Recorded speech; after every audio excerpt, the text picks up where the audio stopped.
Oke guys, kembali lagi di podcast kita. Di sini bersama aku Deva Maulana Dharma Saputra dan rekan saya Muhammad Dava Putra. Di sini kita mengundang dua narasumber kita, yaitu ada Mas siapa Mas? Saya Adirarja Gumilar dengan akhir NIM 122. Dan Kak siapa ini? Aku Kay Kaila dengan akhiran NIM 048. Di sini kita akan membahas tentang food diplomasi ya, atau yang bisa disebut sama diplomasi makanan. Mungkin untuk pertanyaannya bisa dibuka sama Mas Dava di sini sebagai rekan saya. Oke, jadi pertanyaan yang pertama tuh ada, pernah nggak sih kalian tuh lebih tertarik dengan makanan dari satu negara gitu, selain dari Indonesia?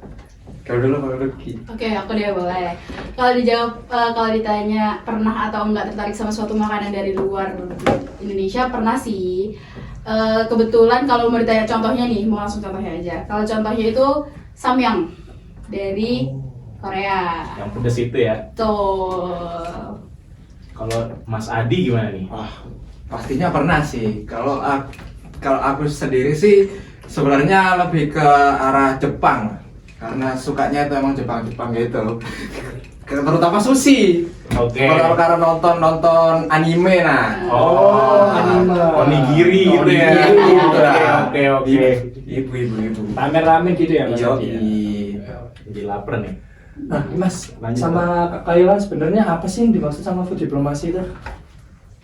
Kalau food diplomasi sendiri itu setauku sih penggunaan makanan itu buat alat diplomasi.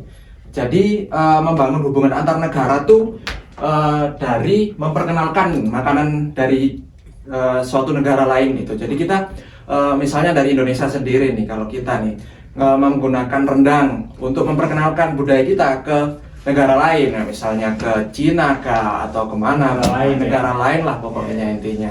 Kalau untuk dari sudut pandangnya Kak Kaila sebenarnya gimana sih? Kalau aku sih ya mengenai food diplomasi itu sebenarnya nggak jauh beda sih dari Mas Adi ngomong bilang tadi. Menurutku diplomasi makanan itu memperkenalkan makanan yang Indonesia punya ke luar negeri. Itu tuh bisa jadi citra brandingnya Indonesia gitu. Jadi perkenalan Indonesia di mata dunia gitu. Jadi biar orang-orang di luar Indonesia tuh tahu Indonesia tuh apa sih, gimana sih makanannya gitu. Jadi memperkenalkan Indonesia dengan citranya Indonesia melalui makanan itu. Baik. Mungkin pertanyaan selanjutnya Mas Dava? Oke, jadi menurut kalian ini perbedaan diplomasi dan kulineri diplomasi itu apa sih? Perbedaan yang mencolok dari kedua diplomasi tersebut? Kalau menurutku ya perbedaan yang paling mencolok itu dari aktornya mungkin ya. Iya. Jadi kayak kalau gastrodiplomasi itu lebih ke arah semua kalangan dari masyarakat Indonesia itu bisa melakukannya gitu, dari individu dan pribadi masing-masingnya. Kalau food diplomasi itu biasanya itu di forum formal, jadi kayak memperkenalkan rendang nih misalnya, contoh ke luar negeri lewat menteri luar negeri gitu, jadi formal decision gitu ya. Ya kalau yang menambahi aja kalau dari yang formal itu tadi kayak misalnya jamuan tuh kayak misalnya kan kalau para menteri pertemuan tuh, nah itu kan ada jamuannya, nah itu bisa tuh melalui hal itu kita sajiin tuh makanan khas dari Indonesia, dari Sabang sampai Merauke mungkin bisa lah di situ untuk kuncinya. Kalau yang itu di aktor sih. Iya, di aktor. Ya perbedaan dari aktor yang melakukan diplomasi tersebut ya. Oke. Kalau tujuan utama dari food diplomasi dalam konteks saat ini untuk Kak Kaila sama Mas Adi itu apa sih sebenarnya? Kalau aku sih membangun citra suatu negara sendiri. Membangun citra ya? Iya, karena kalau misalnya, ini loh ternyata Indonesia itu kaya akan budaya dan beragam macam suku, rempah-rempah gitu kan. Karena kita dulu kan juga dijajah karena rempah-rempah juga kan. Makanya itu menjadi salah satu kunci negara untuk memperkenalkan dirinya. Kalau Kaila? Kalau aku sih iya untuk membranding negara sebenarnya. Branding untuk untuk memperkenalkan Indonesia dengan ciri khasnya itu ke luar negeri gitu. Oke. Mungkin jadi seperti itu untuk membangun citra positif dan juga memperkenalkan budaya dari Indonesia mungkin ya. branding yang kata Kak Kaila tadi kan. Iya. Kalau pertanyaan selanjutnya nih, mengapa makanan bisa menjadi alat diplomasi yang ampuh? Bagus nih pertanyaannya nih Mas Dava nih. Ya. Menarik ya. Menarik banget ya. Kalau kenapa makanan bisa jadi citra yang bagus tuh sebenarnya mungkin karena itu tuh kan ciri khas dari kita sendiri kan, dari Indonesia sendiri, kayak dari rempah-rempah itu kan pasti beda dong. Setiap negara kan punya rempah-rempah dan resepnya masing-masing ya.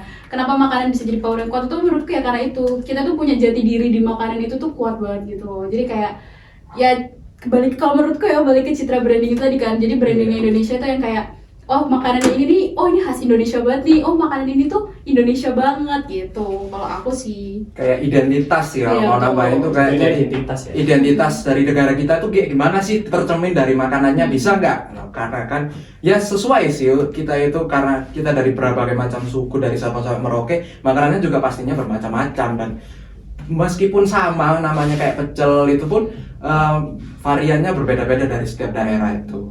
Jadi gitu. Oh, oke, baik. Nah, tapi nih untuk Kak Kayla sama Mas Adi, kenapa sih makanan dianggap efektif dalam menjembatani perbedaan budaya yang ada antar negara kan?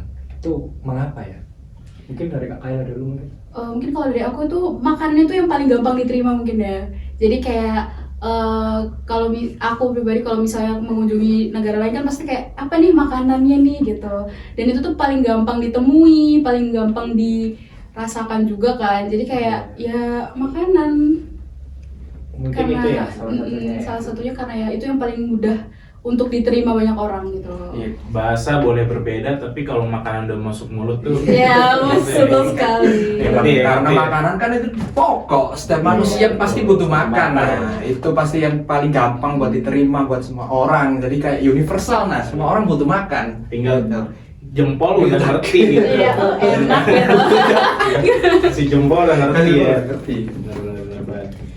Ternyata sesimpel makanan aja bisa bikin perbedaan itu menjadi persamaan ya. Yes. Keren banget. Nah, menurut Mas Adi nih gimana nih tentang itu, untuk pertanyaan yang selanjutnya nih, kan ada ini. Nah, mungkin ini tadi kan udah dari Kak Kayla nih. Mungkin aku mau dari Mas Adi dulu ya sekarang ya. Makna simbolik dari makanan dalam konteks diplomasi kenegaraan itu gimana sih? Kalau makna simboliknya ya, kalau aku sendiri sih itu kayak mencerminkan bagaimana kita itu memperlakukan orang lain gitu, sebagaimana kita menghormati tamu. Pastinya kita kan ingin menampilkan yang terbaik atau memberikan yang terbaik, meskipun hanya sekedar tamu, tapi kita harus menciptakan first impression nah yang baik juga kan untuk mereka, untuk bisa menjadi jalan untuk obrolan selanjutnya yang lebih masuk mungkin kayak gitu. Jadi kayak pembuka lah kalau aku sendiri sih. Jadi kita itu masuknya pertama pasti dari makanan, karena makanan juga pokok dasar manusia kan. Ya itu kalau aku sih gitu. Kalau kakak mungkin ada perbedaan pendapat? Enggak sih, sama kalau aku ya, karena itu tadi mungkin menambahkan dari kayak ya tadi makanan itu hal yang mudah diterima. Jadi poinnya itu selain first impression juga makanan mudah diterima gitu ya? Iya. Oh, sih. Kalau menurutku ya. Jadi untuk pertanyaan selanjutnya nih, ada nggak sih negara yang sudah menerapkan food diplomasi dengan efektif? Mungkin dari Mbak Kiki dulu nih. Kalau menurutku sih, aku ngeliatnya ke Korea ya, karena mereka itu menggunakan artis-artisnya nih untuk membuat artis-artis itu tuh menjadi salah satu aktor untuk gimana nih ngomongnya, memperkenalkan makanan-makanan mereka, dan itu tuh berhasil banget gitu loh. Menurutku pribadi ya, karena sekarang gini loh, siapa sih yang nggak tahu samyang gitu, siapa sih yang nggak tahu ramyeon, kimbap gitu. Itu tuh sekarang udah jadi kayak makanan yang kayak dicari banget gitu loh, anak muda banget. Yang FOMO ya. Betul. Apalagi ada Bukan sorotan. Apalagi kan artis-artisnya tuh cakep-cakep kan. Jadi kayak itu tuh salah satu penunjang untuk memperkenalkan makanan itu. Jadi kayak misalnya ngefans sama salah satu idol nih, dia makan ramen gitu, beli gitu. Ramen kan dari Jepang tuh. Sorry, samyang gitu. Samyang, terus kayak cita rasa Korea yang tteokbokki gitu. Kayak artis ini makan tteokbokki ikut gitu. Pengen gitu ya. Pengaruh gitu ya. Pengaruh. Dan menurutku Korea itu benar-benar berhasil menerapkan food diplomasi dari aktor-aktor artis-artis mereka itu gitu. Oke, I see. Oh, ini juga ada pertanyaan mungkin ya, kayak bagaimana sih pemerintah Thailand menggunakan Global Thai Program untuk promosi kuliner? Itu mungkin aku mau dari Kak dulu ya, mungkin. Kalau itu ya programnya Thailand nih. Iya. Kalau setauku ya Global Thai itu mereka tuh memperkenalkan makanannya tuh melalui acara-acara formal langsung gitu loh. Jadi kayak Acara formal ya? acara formal tapi nggak begitu formal banget. Jadi kayak pameran atau apa kalau istilahnya itu ya kayak exhibition ya, Festival. festival Oh, gitu. iya, iya. Jadi lebih ke formal tapi caranya tuh soft diplomasi gitu, kayak soft lembut banget gitu, Lebih nggak yang humble lah kayak caranya. humble, nggak yang bisa diterima semua- semua Iya, kalangan iya, semua orang bisa masyarakat. menikmati. Iya. Dari acara formal ya? Kalau Kak Kayla mungkin? Itu sih sama aja sebenarnya kan, kayak jadi bisa dengan apa namanya festival kulinernya mereka dengan lebih santai memperkenalkan makanan-makanan ini loh punyanya Thailand gitu. Jadi semua orang tuh bisa mencicipi lah, bisa tahu oh ini tuh makanan Thailand gitu. Dan kalau dari acara itu sendiri tuh pemerintahnya Thailand sendiri itu mendukung warganya tuh untuk dengan finansial. Kalau setahuku ya itu membuka restoran di luar negeri. Jadi memperkenalkannya itu dengan langsung dikasih duit. Nah, langsung terus untuk buat restoran Thailand itu di luar negeri. Jadi agennya itu dari warga negaranya sendiri. Jadi dibantu oleh pemerintah buat bikin restoran di luar negeri untuk memperkenalkan budaya Thailand ke luar negeri. Dikasih modal. Berarti pemerintah Thailand tuh sangat suportif untuk mendukung perkenalan budaya ke luar negeri ya. Iya. Salah satu contoh diplomasi, food Iya. diplomasi juga ya. Melalui support finansial Ah, tadi itu kan, yang diberitakan oleh Mas Adi. Itu juga bisa jadi salah satu contoh untuk penerapan di Indonesia mungkin ke depannya kan. Iya. Lagi pula Amin. makanan di Amin. Indonesia juga Amin. banyak gitu. Iya. Banyak banget. Kayak rempah-rempah ini. Iya, jangan rendang mulu, rendang Rendang mulu. mulu, bosen. Nah, masa onigiri nasi dingin aja bisa sampai mana-mana gitu. Iya, Sedangkan rendang mungkin nggak banyak yang tahu kalau dari luar negeri. Jadi kan tadi udah ngebahas Korea, udah ngebahas Thailand. Jadi ya, aku baru nemuin nih kalau Amerika Serikat juga gunain apa namanya food diplomacy yang menggunakan chef sebagai salah satu aktornya dalam culinary diplomacy initiative. Itu kayak gimana tuh?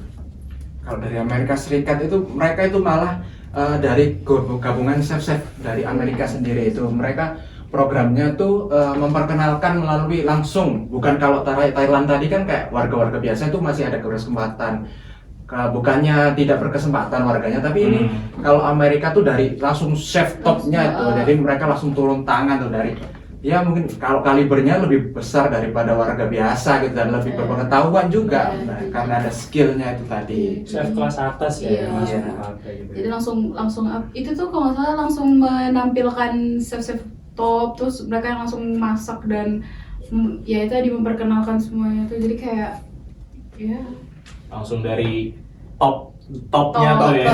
jadi bukan skalanya bukan ecek-ecek lagi, Iya, langsung udah. ahlinya. Dari atas top paling top lagi Iya. yang dipakai. Yang sepuh nih. Bukan warung tendaan kelasnya ada.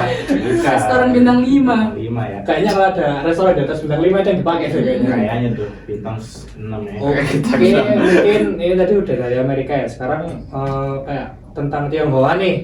Bagaimana sih diaspora restoran Tionghoa mendukung food diplomasi Cina secara global nih? Mungkin karena ini aku mau dari Kak Kayla dulu ya, langsung nanti disambung sama Mas Adi. Dari tenda-tendaan gitu, maksudnya dari UMKM gitu. Iya.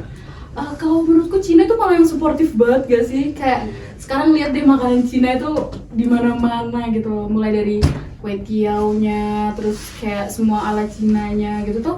Menurutku apa ya, Cina itu memfasilitasi juga gitu loh. Apalagi kalau dilihat-lihat mereka tuh juga sering banget berevolusi, kayak menampilkan sesuatu yang baru gitu, kayak makanan ringan gitu-gitu. Sama kalau nggak salah itu yang baru-baru ini tuh ada makanan yang cuma tusuknya sapi doang gitu loh, yang dikasih bumbu, tahu nggak?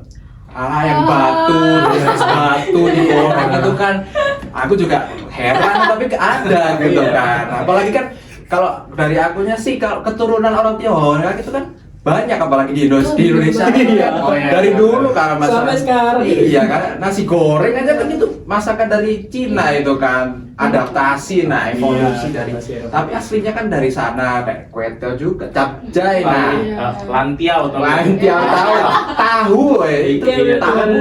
tahu goreng doang dikasih bubuk cabe itu udah terkenal banget kan, nggak sering lewat di TikTok juga Iya. tuh makanan kayak Sekedar Betul, betul. tahu. sekedar simple tahu ya. Mungkin itu karena UMKM Cina banyak banget, Iya. terus orang-orangnya kan juga Support, Mm-mm.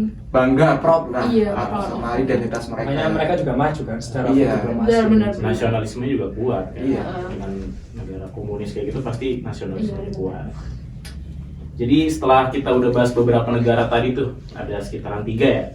Apa aja sih yang bisa dipelajari dari Indonesia, dari negara tersebut untuk diterapkan di Indonesia mungkin untuk strategi food diplomasinya? mungkin lebih mendukung tadi ya, mendukung promosi makanan-makanan Indonesia itu keluar lagi gitu. Entah itu dari festival, entah dari pembiayaan dana gitu kayak tadi Thailand gitu tuh. Kalau menurutku sih pemerintah juga harus take an action untuk food diplomasi ini gitu loh. Untuk akhirnya mengembangkan lagi citra makanan-makanan Indonesia yang sebenarnya banyak banget. Cuma kurang aja gimana cara mereka promosiin ke luar negerinya gitu. Ya itu kan pembentukan citra, nah harusnya itu pemerintah itu lebih membantu. Nah meskipun sebenarnya itu ada, bukannya nggak ada ya, Iya. ada, tapi kan Benar. nggak begitu terkenal juga. Benar. Malah yang kurang efektif. iya kurang efektif mungkin aku tahu malah kayak Indomie yang Iya. menyebar ke luar negeri. Nah karena kan kalau pemerintah Indonesia mungkin sebenarnya MBG mungkin bisa sebenarnya buat pencitraan Indonesia Iya. juga tuh, tapi kan kayak programnya nggak tahu arahnya kemana juga sih sebenarnya itu, to be honest ya ini. Iya benar. Iya jujur Kayak sih ya kurang malah effort. nggak tahu ya merusak citra Indonesia banget. Nah nggak tahu sih. Mungkin nggak merusak citra, tapi merusak pencernaan mungkin. Berawal dari itu. Tapi ya mungkin dari banyaknya studi kasus di luar negeri itu mungkin Indonesia kan bisa mempelajari kan kiat-kiatnya tuh, kiat-kiat Iya. positifnya Benar, kan, benar, benar. buang buruknya ikuti Iya. baiknya. Ya, dan hopefully diikuti beneran ya. Iya, itu kan tergantung yang di pemerintahan ya. Kita kan cuma bisa ngasih saran sebagai Iya. warga masyarakat yang baik. Kalau didengar. Kalau dimasukkan lah. Nah, semoga Kalau didengar ya. enggak ya cuma yeping sama pemerintah nggak didengerin. Oke, mungkin cukup segini aja karena kita kayaknya udah selesai nih apa yang kita bahas juga. Kayaknya juga udah rampung ya Mas Rafa ya. Terima kasih sama Kak Adi sama Kak Kayla Ya, juga thank atas you. partisipasinya Thank you. atas pembahasan podcast kali ini.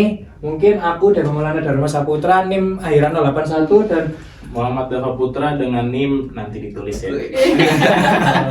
mau menutup podcast ini dulu. Sekian, terima kasih. Assalamualaikum warahmatullahi wabarakatuh. Waalaikumsalam.